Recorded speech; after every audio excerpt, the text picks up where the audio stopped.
Welcome students. Today we will discuss about the test paper, online test paper, national income calculation by income method. ये topic था test का. Test carry 15 marks. Let's find the solution. Number first जो था calculate national income and domestic income दोनों निकालना था question number 1 में. जो डेटा आपको दिए गए थे इसमें ये आपके पास क्वेश्चन में थे wages and salary, rent, interest, undistributed profit, corporation tax, mix income, dividend, net factor income from abroad है, ये नेगेटिव में दिया हुआ है.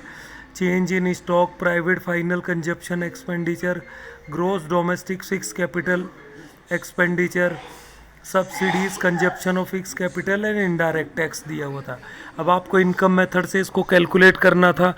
अगर आपको उसका फ्लो चार्ट याद होगा तो उसमें 3 बेसिक चीज़ें थी. Compensation of employ, operating surplus है, और मिक्स इनकम जो है सेल्फ एम्प्लॉयड पर्सन की, mix income of self employed person. ठीक है, कटा हुआ है थोड़ा, हिस्सा आप समझ गए होंगे. तो कंपनसेशन ऑफ एम्प्लॉय तो COE शॉर्ट हो गया, ऑपरेटिंग सरप्लस OS हो गया. तो इन्हीं चीज़ों को आपको डायरेक्ट जोड़ना था. जैसे कंपनसेशन ऑफ एम्प्लॉय 1000 है, अब ऑपरेटिंग सरप्लस उसने डायरेक्ट नहीं दिया गया है, तो ऑपरेटिंग सरप्लस नहीं दिया है तो आपको उसको अलग से निकालना होगा. तो यहाँ पे निकाला हुआ है 50, 45, 35, 25, 45. ये चीज़ें इसमें ऐड हुई हैं, जिसमें कॉरपोरेशन टैक्स है, मिक्स इन ये कॉरपोरेशन अनडिस्ट्रीब्यूटेड प्रॉफिट हो गया, रेंट हो गया, इंटरेस्ट हो गया. जो भी चीज़ें आपको इसमें जुड़ती हैं आपको पढ़ाया गया उनको ऐड किया. तो ये आपका बीच का जो टोटल था ये ऑपरेटिंग सरप्लस हो गया. और फिर mix income of self employed जो पर्सन है वो 200 है आपके पास, ये यहाँ पे दिया गया है ये.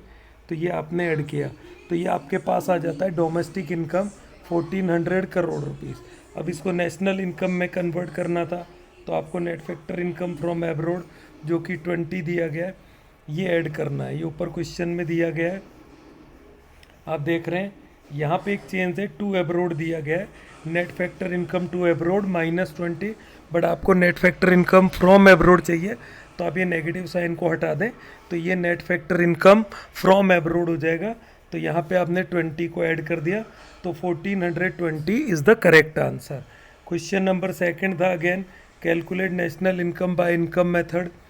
यहाँ भी आपको डेटा दिए गए हैं तो वही सेम फ्लो चार्ट है आपका इनकम मेथड का. पहले कंपनसेशन ऑफ एम्प्लॉय आता है, फिर ऑपरेटिंग सरप्लस, फिर मिक्स इनकम. इन तीनों को जैसे ही आप ऐड करते हैं तो आपके पास डोमेस्टिक इनकम आ जाता है, मतलब net domestic product at factor cost, जिसको आप डोमेस्टिक इनकम बोल देते हैं. फिर उसमें net factor income from abroad जोड़ते ही नेशनल इनकम हो जाता है. तो वही आपने पहले फ्लो चार्ट लिखना है. जो भी आप चीज़ जोड़ रहे हैं बिल्कुल सेम तरीके से आप करेंगे एग्ज़ाम में. यहाँ भी ऑपरेटिंग सरप्लस जो आपको कैलकुलेट करना पड़ेगा, ये 3 पार्ट में यहाँ पे गिवन था 100, 120, 130. जो रेंट हो गया, इंटरेस्ट हो गया, प्रॉफिट हो गया, 100, 120 और 130. ये आपके पास ये रेंट, इंटरेस्ट और प्रॉफिट तीनों चीज़ें. तो इन तीनों चीज़ों को आप ऐड कर देंगे तो ऑपरेटिंग सरप्लस आ जाएगा. और फिर 300 जो है आपको मिक्स इनकम दिया गया है ये ऐड कर दिया. तो इस तरीके से आपके पास ये डोमेस्टिक इनकम आ जाता है 1650 करोड़. अब नेशनल इनकम में इसको कन्वर्ट करना है तो आपको net factor income from abroad दिया हुआ है, इस बार ये माइनस दिया हुआ है तो फ्रॉम दिया हुआ है आप इसको माइनस कर दें. 1650 में से माइनस हो जाएगा तो 1630 इज़ द करेक्ट आंसर है. तो इसी में आपको अदर पार्ट दिया नहीं गया था तो यहीं पे आपके पास GDP MP gross domestic product market price पे कैलकुलेट अगर आपको करना हो, हालांकि मैंने टेस्ट में दिया नहीं था, तो आपको यहाँ पे डेप्रीशिएशन ऐड करना पड़ेगा और नेट इनडायरेक्ट टैक्स. जैसे अब ये 2 चीज़ें इसमें ऐड करते हैं. अब नेट इनडायरेक्ट टैक्स के लिए आपको टोटल टैक्स में से सब्सिडी को माइनस करना है, क्योंकि आपको यहाँ पे इनडायरेक्ट टैक्स दिया गया 100 और सब्सिडी. तो जैसे आप 100 में से 75 माइनस करेंगे तो नेट इनडायरेक्ट टैक्स आ जाएगा. तो ये आपका answer gross domestic product market price 725 crore हो जाएगा. ठीक, तो ये क्वेश्चन सेकंड था. 5 मार्क्स के 2 क्वेश्चन थे. फिर थर्ड आता है how will you treat the following while calculating national income.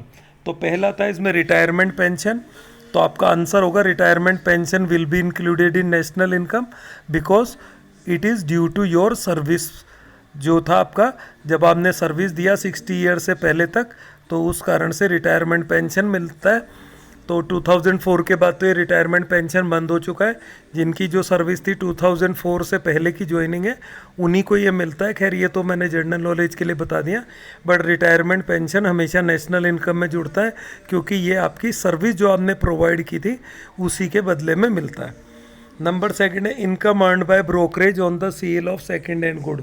देखो ये बताया गया था कि सेकंड हैंड गुड का जो प्राइस है वो तो नेशनल इनकम में नहीं जुड़ता है, बट जो ब्रोकरेज होता है सेकंड हैंड गुड पे जो भी 2% 5% ब्रोकरेज दलाली ली जाती है, उसको हमेशा नेशनल इनकम में जोड़ा जाता है। That is why the income earn by the brokerage on of the sale of second hand good will be included in national income because it is due to service provide. क्योंकि broker ने अपनी service provide की है, इसलिए ये जोड़ा जाएगा अपने नेशनल इनकम में। सॉरी, तो ये आपका क्वेश्चन पेपर होता है। ये 2.5 नंबर के 2.5 आवर्स के 2 सेक्शन थे। तो होप आपने ऑनलाइन टेस्ट को एंजॉय किया होगा। एक्सप्लेनेशन मैंने यहाँ दिया है। वॉच दिस वीडियो, और कोई डाउट रह गया हो तो उसको क्लियर करें। Thank you.